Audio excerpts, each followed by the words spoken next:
Good morning all of you. मैं doctor Dinesh काड़ा आपका ऑनलाइन क्लास में स्वागत करता हूँ। तो स्टूडेंट, आज हम एमए प्रीवियस ज्योग्राफी की इस क्लास में हमारा जो पेपर चल रहा है फर्स्ट, इसमें एक टॉपिक लेके चल रहा हूँ। जो टॉपिक व्हाइट बोर्ड पर मैंने लिखा है, भूगोल में द्वैतवाद क्या है। भूगोल में द्वैतवाद क्या है? भौतिक भूगोल तथा मानव भूगोल के मध्य द्वैतवाद पर विस्तृत विवेचन प्रस्तुत कीजिए। तो स्टूडेंट, बात कर रहे हैं हम लोग भूगोल में द्वैतवाद क्या है। इस क्लास में ये बहुत इंपॉर्टेंट टॉपिक है, भूगोल में द्वैतवाद क्या है। यूनिवर्सिटी जो आपसे क्वेश्चन पूछेगी, एग्जाम में क्वेश्चन किस प्रकार आता है, तो सीधा लिखा सकता है भूगोल में द्वैतवाद क्या है, स्पष्ट कीजिए। या स्टूडेंट, एक क्वेश्चन आ सकता है कि भूगोल में द्वैतवाद क्या है। भौतिक भूगोल, इसको फिजिकल ज्योग्राफी कहते हैं, भौतिक भूगोल तथा मानव भूगोल के मध्य द्वैतवाद का विस्तृत विवेचन कीजिए। एक क्वेश्चन स्टूडेंट इस प्रकार भी आ सकता है कि भूगोल में विभिन्न प्रकार के द्वैतवाद का वर्णन कीजिए। तो स्टूडेंट, किस प्रकार क्वेश्चन आ सकता है, भूगोल में विभिन्न प्रकार के द्वैतवाद का वर्णन कीजिए। या क्वेश्चन आ सकता है भूगोल में द्वैतवाद क्या है। भौतिक भूगोल का मानव भूगोल के बीच या के मध्य द्वैतवाद का विस्तृत विवेचन कीजिए। तो स्टार्ट करते हैं इसके उत्तर के साथ। भूगोल में द्वैतवाद,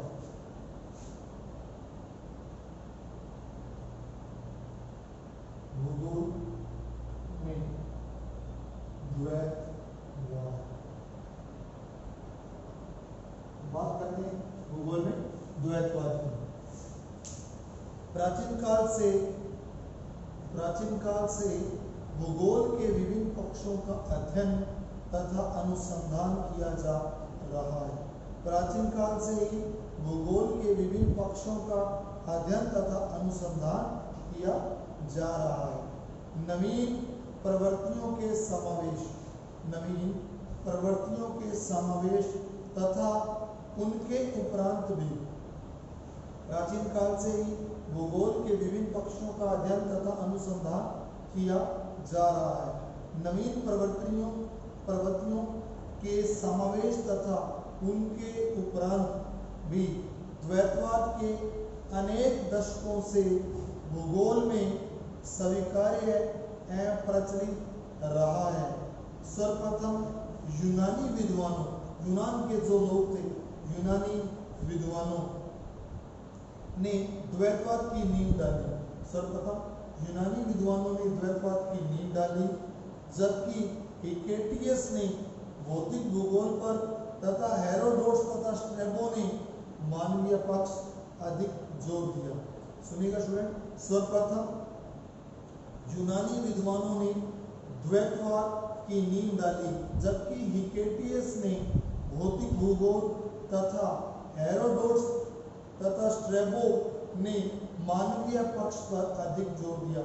एक तरफ हिकेटियस ने भौतिक भूगोल और दूसरी तरफ हेरोडोटस तथा स्ट्रैबो ने मानवीय पक्ष पर अधिक जोर दिया। द्वैतवाद का वास्तविक विकास 17वीं शताब्दी के प्रारंभ में हुआ, जब वारेनियस ने अपनी पुस्तक सामान्य भूगोल, तो स्टूडेंट सुनिएगा, जब वारेनियस ने अपनी पुस्तक, कौन सी पुस्तक स्टूडेंट, सामान्य भूगोल में सर्वप्रथम भौतिक भूगोल एवं मानव भूगोल के मध्य अंतर स्पष्ट किया। तो स्टूडेंट, वारेनियस ने अपनी पुस्तक सामान्य भूगोल में सर्वप्रथम भौतिक भूगोल और मानव भूगोल के बीच क्या अंतर है उसको स्पष्ट किया। तो बात करते हैं भौतिक भूगोल है मानव भूगोल में द्वैतवाद। भौतिक भूगोल, हम बात कर रहे हैं भौतिक भूगोल एवं मानव भूगोल में द्वैत।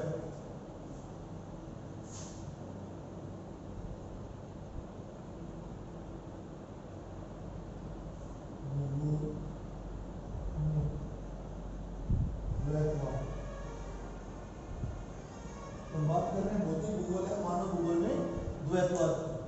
तो सुनिएगा स्टूडेंट, भौतिक एवं मानव के मध्य, भौतिक मतलब इसको फिजिकल फैक्टर कहते हैं, प्रकृति, नेचर। भौतिक एवं मानव भूगोल के मध्य अंतर ग्रीक भौगोलिक युग से ही चला आ रहा है। उस समय से, ग्रीक समय से ही चला आ रहा है। हिकेटियस तथा पेसिडोनियन ने, हिकेटियस तथा पेसिडोनियस ने भौतिक भूगोल के अध्ययन पर जोर दिया, जबकि हेरोडोट्स और स्ट्रैबो ने मानव भूगोल को महत्व दिया। तो सुनिएगा स्टूडेंट, भौतिक एवं मानव भूगोल के मध्य जो अंतर है, जो द्वैतवाद है, वो ग्रीक भौगोलिक युग से ही चला आ रहा है। एक तरफ हिकेटियस और पेसिडोनियन ने भौतिक भूगोल के अध्ययन पर जोर दिया, तो जबकि हेरोडोट्स और स्ट्रैबो ने मानव भूगोल को महत्व दिया। सर्वप्रथम बर्नहार्ड वोरेनियस ने अपनी पुस्तक ज्योग्राफिया जनरलिस में, सर्वप्रथम बर्नहार्ड वोरेनियस ने अपनी पुस्तक ज्योग्राफिया जनरलिस में भौतिक भूगोल तथा मानव भूगोल में द्वैत को स्पष्ट किया। जो द्वैतवाद था उसको स्पष्ट किया। भूगोल में द्वैतवाद के उद्भव एवं विकास के विश्लेषण की ऐतिहासिक समीक्षा करना आवश्यक है। तो स्टूडेंट, भूगोल में द्वैतवाद के उद्भव एवं विकास के विश्लेषण की ऐतिहासिक समीक्षा करना आवश्यक है। इसमें कुछ पॉइंट है। भौतिक भूगोल का विकास,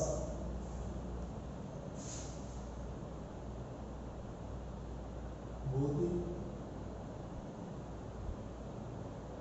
भूगोल का विकास, भौतिक भूगोल का विकास, भौतिक भूगोल का विकास ईसा से 100 वर्ष पूर्व ही हो गया था। भौतिक भूगोल का विकास ईसा से 100 वर्ष पूर्व ही हो गया था।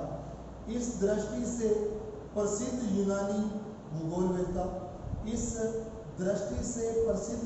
भूगोलवेत्ता पोसिडोनियस को प्रथम भौतिक भूगोलवेत्ता माना जाता है। भौतिक भूगोल का व्यवस्थित क्रम में विकास प्राचीन चिर समस्त काल में ही शुरू हुआ, जो कि मध्यकाल में विकसित होता रहा तथा आधुनिक काल में स्पष्ट रूप से उभरकर सामने आया। 18वीं व 19वीं शताब्दी तक भौतिक भूगोल को जर्मन में सामान्य भूगोल के रूप में जाना जाता है। तो स्टूडेंट सुनिएगा जरा, भौतिक भूगोल का विकास ईसा से 100 वर्ष पूर्व ही हो गया था। इस दृष्टि से प्रसिद्ध यूनानी भूगोलवेत्ता पोसिडोनियस को प्रथम भूगोलवेत्ता माना जाता है। भौतिक भूगोल का व्यवस्थित क्रम विकास प्राचीन चिर समस्त काल में शुरू हुआ, जो कि मध्यकाल में विकसित होता रहा तथा आधुनिक काल में स्पष्ट रूप से उभरकर सामने आया। 18वीं व 19वीं शताब्दी तक भौतिक भूगोल को जर्मन में सामान्य भूगोल के रूप में जाना जाता था। अब हम बात करेंगे भौतिक भूगोल के विकास में विद्वानों का योगदान। भौतिक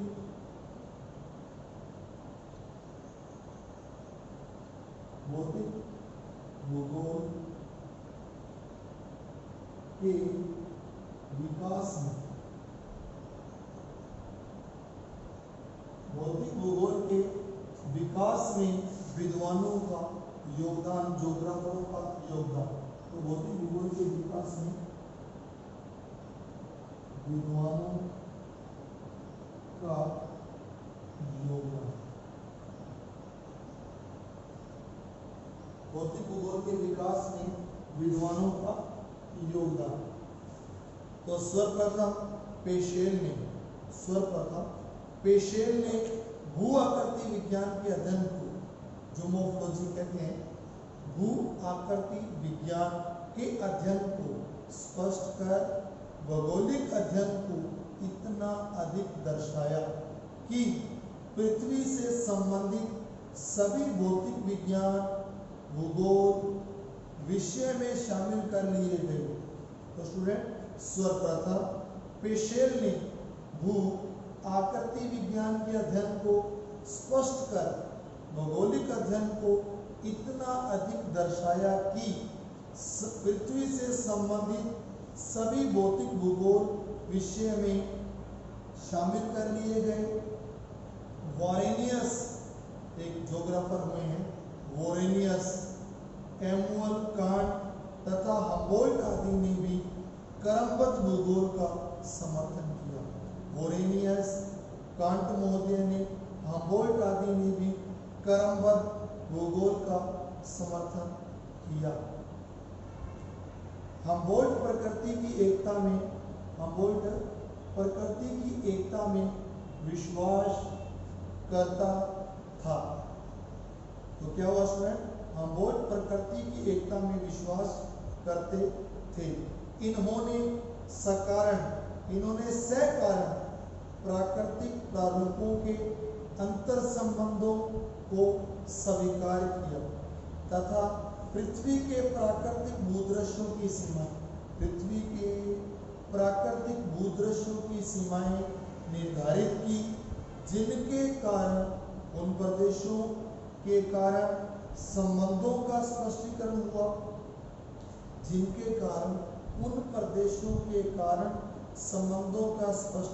हुआ। कार्ल रिटर ने भी पृथ्वी का विवेचन भौतिक दृश्य घटनाओं सहित उनके सहकारण संबंधों के आधार पर व्यक्त करने का प्रयास किया। उन्होंने मानव केंद्रित प्रकृति के अध्ययन पर जोर दिया। उन्होंने किस पे जोर दिया? मानव केंद्रित प्रकृति के अध्ययन पर जोर दिया।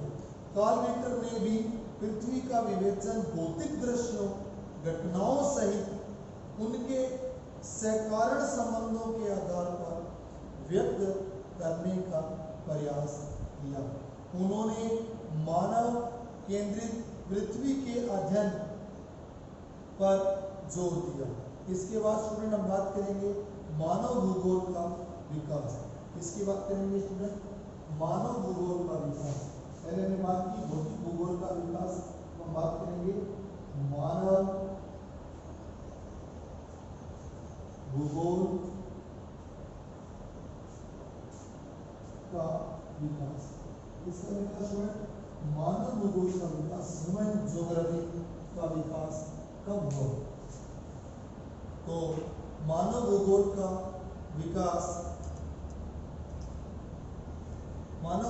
विकास भौतिक भूगोल के उपरांत हुआ। पहले जो विकास हुआ था वो फिजिकल ज्योग्राफी का हुआ था, बाद में धीरे धीरे टाइम बीता ह्यूमन ज्योग्राफी का या मानव भूगोल का विकास हुआ। तो मानव भूगोल का विकास भौतिक भूगोल के उपरांत हुआ है। भूगोल के मानवीय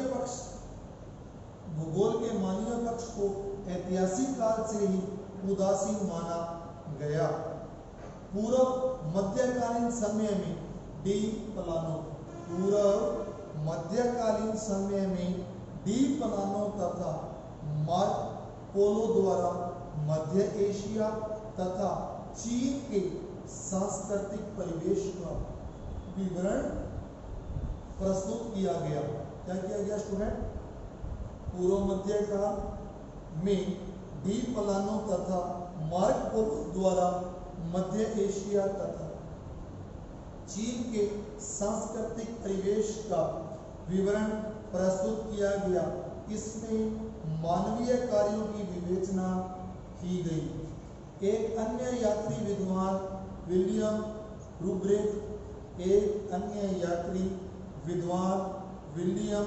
रूब्रेक ने काकेशस तथा बाल्कन पर्वतों का प्राकृतिक तथा सांस्कृतिक विवेचन, क्या स्टूडेंट, बाल्कन पर्वतों का प्राकृतिक तथा सांस्कृतिक विवेचन नामक पुस्तक की रचना की, जिसमें मानव के कार्यों की भौगोलिक विवेचना की गई।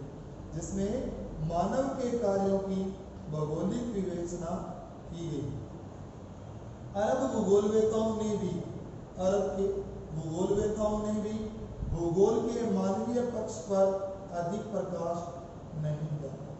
अरब के भूगोलवेताओं ने भी भौतिक भूगोल पे प्रकाश डाला, मानव भूगोल पे प्रकाश नहीं डाला।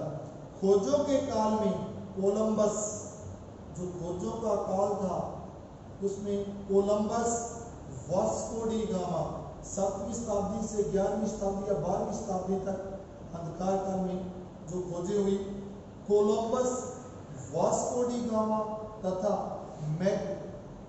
मैगेलन आदि खोजी यात्रियों ने मानव संबंधी विभिन्न तथ्यों को संग्रहित किया। तो स्टूडेंट क्या हुआ, खोजों के काल में कोलंबस ने, वास्को डी गामा ने और मैगेलन आदि खोजी यात्रियों ने मानव संबंधी विभिन्न तथ्यों को संग्रहित किया। अगला पॉइंट है स्टूडेंट मेरा, मानव केंद्रित अध्ययन की शुरुआत। मानव केंद्रित अध्ययन की शुरुआत।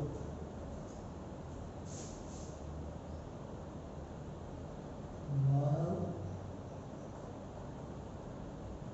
केंद्रित अध्ययन की शुरुआत।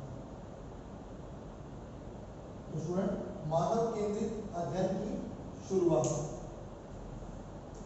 भूगोल में मानव केंद्रित अध्ययन का आधार मॉन्टेस्क्यू, स्टूडेंट सुनिएगा, मानव केंद्रित अध्ययन की शुरुआत कब हुई? भूगोल में मानव केंद्रित अध्ययन का आधार मॉन्टेस्क्यू तथा हर्डर के मानव समाज पर प्रकृति के प्रभावों के अध्ययन के दौरान, स्टूडेंट मॉन्टेस्क्यू तथा हर्डर के मानव समाज पर प्रकृति के प्रभावों के अध्ययन के दौरान तैयार हुआ। 18वीं सदी के अन्य भूगोलवेताओं, 18वीं शताब्दी के अन्य भूगोलवेताओं यथा जॉन रिनहाल्ड फास्टर, जॉर्ज फास्टर तथा कुक आदि ने भी मानव एवं प्रकृति के सहचर्य की विवेचना की। क्या किया स्टूडेंट? प्रमुख भूगोलवेताओं यथा जॉन रिनहाल्ड फास्टर, जॉर्ज फास्टर तथा कुक आदि ने भी मानव एवं प्रकृति के सहचर्य की विवेचना की, जिसके बाद मानव भूगोल का विकास आगे बढ़ा। जे फास्टर द्वारा भौगोलिक ज्ञान के 6 वर्गों में मानव को स्थान मिला। ये वर्ग निम्नलिखित है।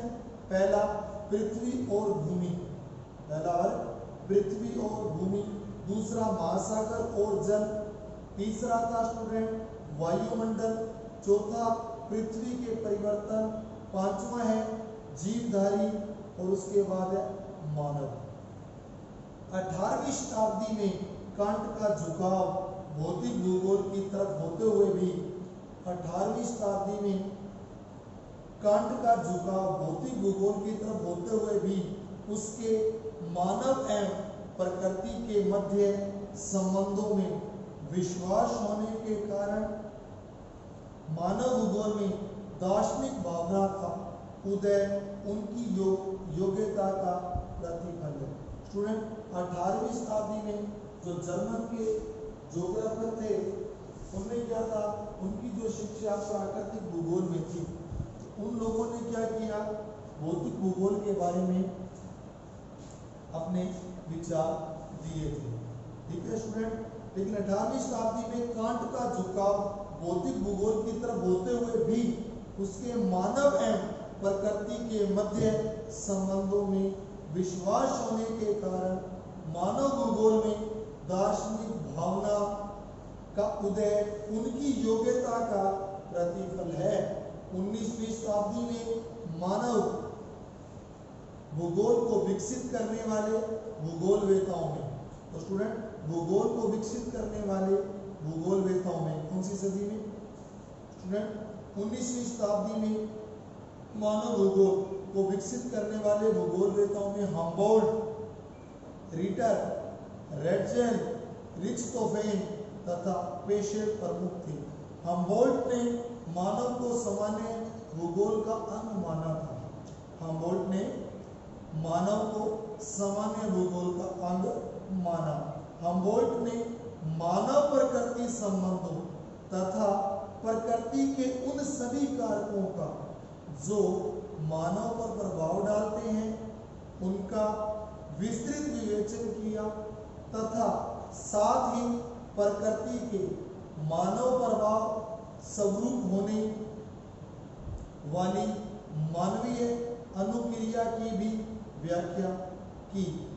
इनके समकालीन विद्वान कार्ल रिटर ने अपने ग्रंथ, इनके समकालीन एक विद्वान हुए जिनका नाम रिटर है, तो स्टूडेंट ध्यान से कार्ल रिटर नाम से जाने जाते हैं, जर्मनी के बहुत बड़े विद्वान जिनको हम आराम कुर्सी के नाम से भी जानते हैं। तो कार्ल रिटर ने अपने ग्रंथ अर्धकुंडे, इनका बहुत ही फेमस ग्रंथ हुआ है अर्धकुंडे में पृथ्वी के विभिन्न भूमि क्षेत्रों का प्रादेशिक अध्ययन मानवीय क्रियाकलापों के संदर्भ में किया। तो स्टूडेंट रेडजेल का योगदान, इसी के अंदर रेडजेल वैसे मानव भूगोल का पिता माना जाता है रेडजेल, तो रेडजेल का क्या योगदान था इसके बारे में बात करते हैं। रेडजेल का योगदान,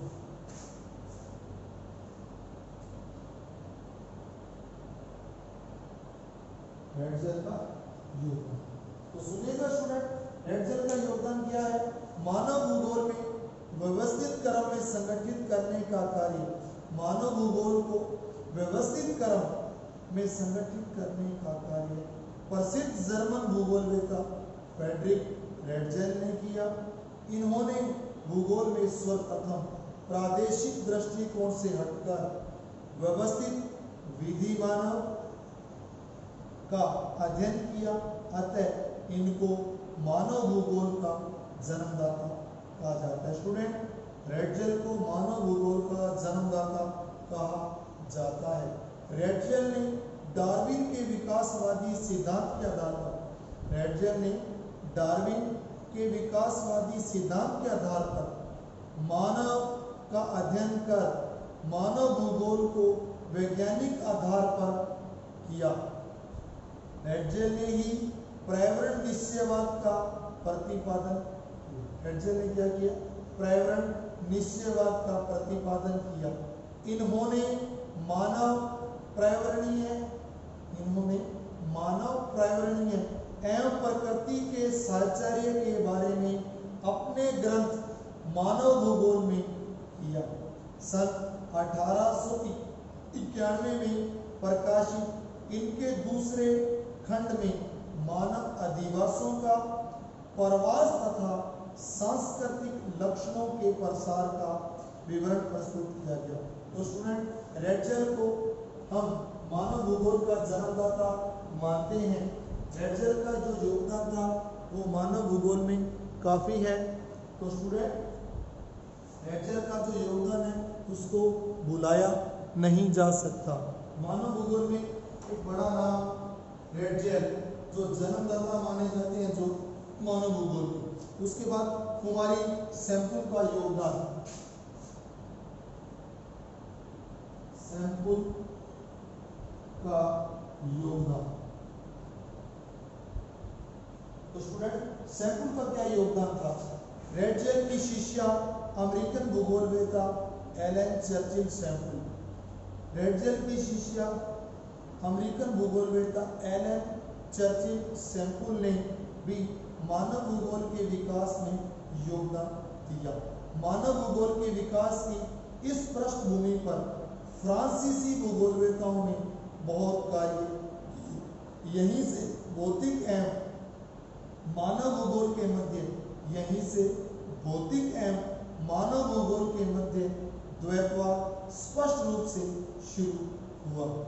इसमें विडाल डी ला बलांश, डिमाजिया, डी मोर्टेन, ब्लैंचार्ड। अब स्टूडेंट विडाल डी ला बलांश एक बहुत ही प्रसिद्ध विद्वान है। फ्रांसीसी ज्योग्राफरों ने मानव भूगोल में बहुत योगदान दिया था।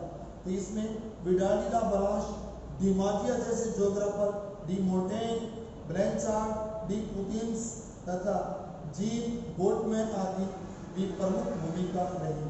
बलांश ने विडाल डी ला बलांश जो फ्रांसीसी मानव भूगोलवेत्ता माने जाते हैं, बलांश ने मानव सत्तावादी विचारधारा को अपनाते हुए मानव भूगोल की सैद्धांतिक धारा को प्रस्तुत किया, जिसका समर्थन एवं विकास वे जीवन पर्यंत करते रहे।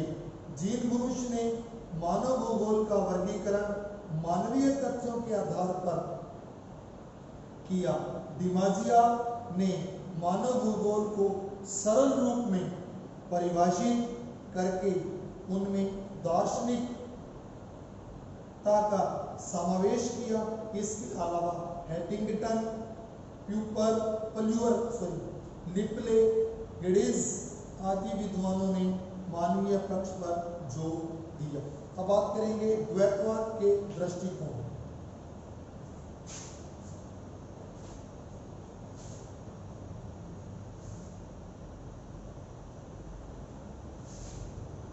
स्टूडेंट बात करते हैं द्वैतवाद के दृष्टिकोण। द्वैतवाद